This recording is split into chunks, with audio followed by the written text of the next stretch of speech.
The story I'm about to tell you is probably the darkest and strangest memory of my life, the classroom that shouldn't exist, a memory that still makes me question what we really know about the world around us.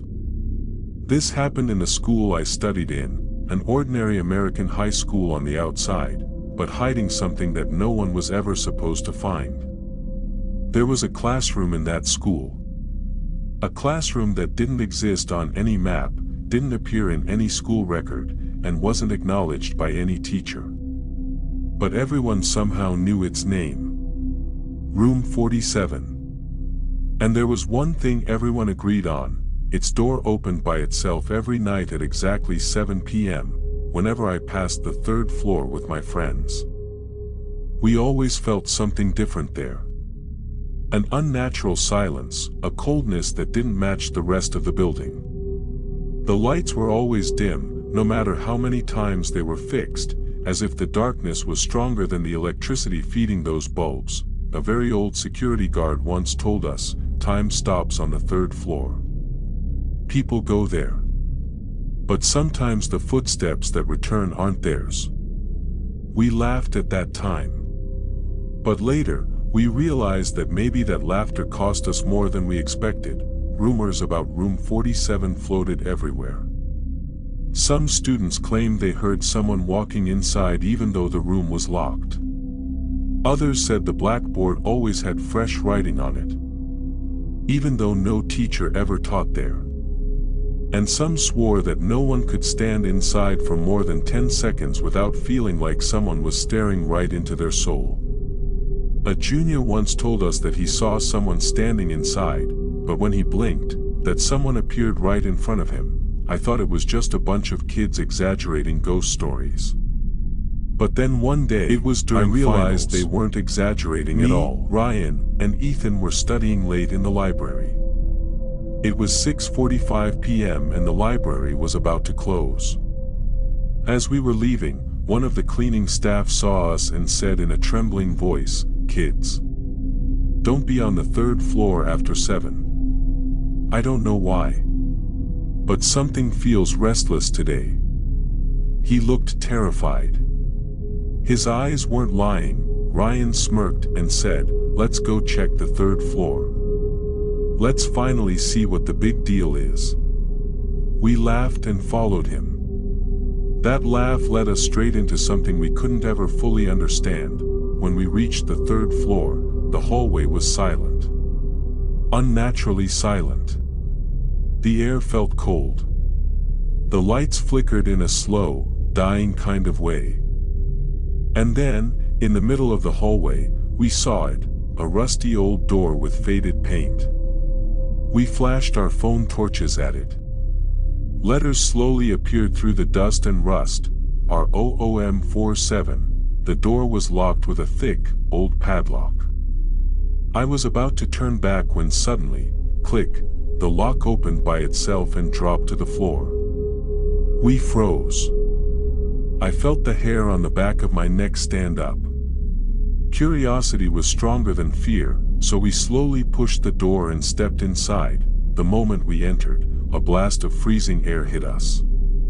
There was no AC in the room, yet the temperature felt like winter.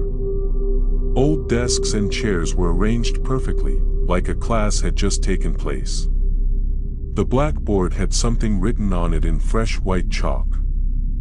"Sit down." Ryan whispered, "Someone must have used this room recently." But that was impossible. The school had officially sealed this room decades ago. Suddenly we heard the sound of a chair sliding. It scraped across the floor on its own, as if someone invisible had just pulled it forward. There was no one there. My hands were shaking now. I looked down and noticed an ID card lying near the corner. I picked it up. Student name, Jacob Miller. Status, missing since 1999. My heart dropped. Before we could react, the classroom door slammed shut behind us with a deafening bang. The lock twisted back into place, locking us inside. The lights went out. Ryan whispered in pure terror, "Guys, someone is standing behind me."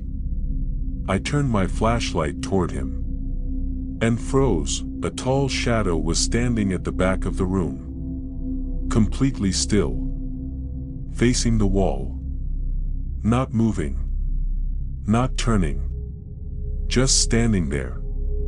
Like it had been waiting.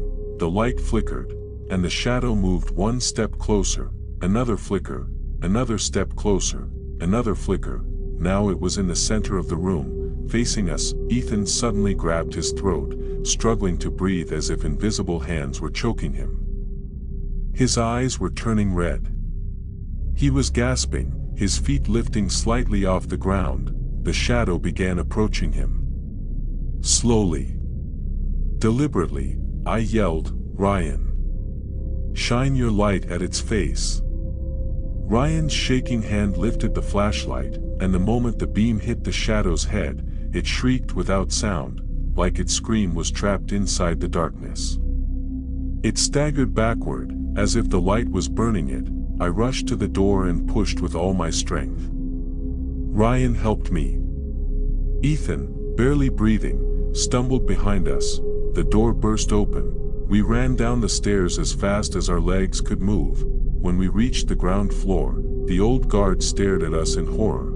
"You were in room 47? Have you lost your minds? Do you even know what lives in there?"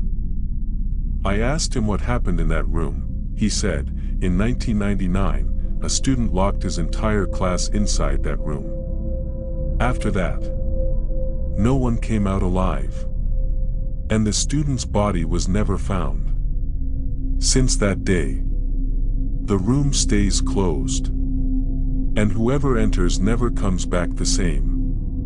Then the guard said something that will haunt me forever: he still takes attendance. When I reached home, exhausted and terrified, I opened my backpack to put my books away. A folded paper slipped out. I picked it up. It was an attendance sheet, class, 10B, room, 47, date, today, roll numbers listed, and at the bottom, my name, Michael, absent. A cold wind suddenly blew through my room. My window opened on its own. And then, from behind me, a whisper, barely audible. Impossibly cold. "Next time, don't be late."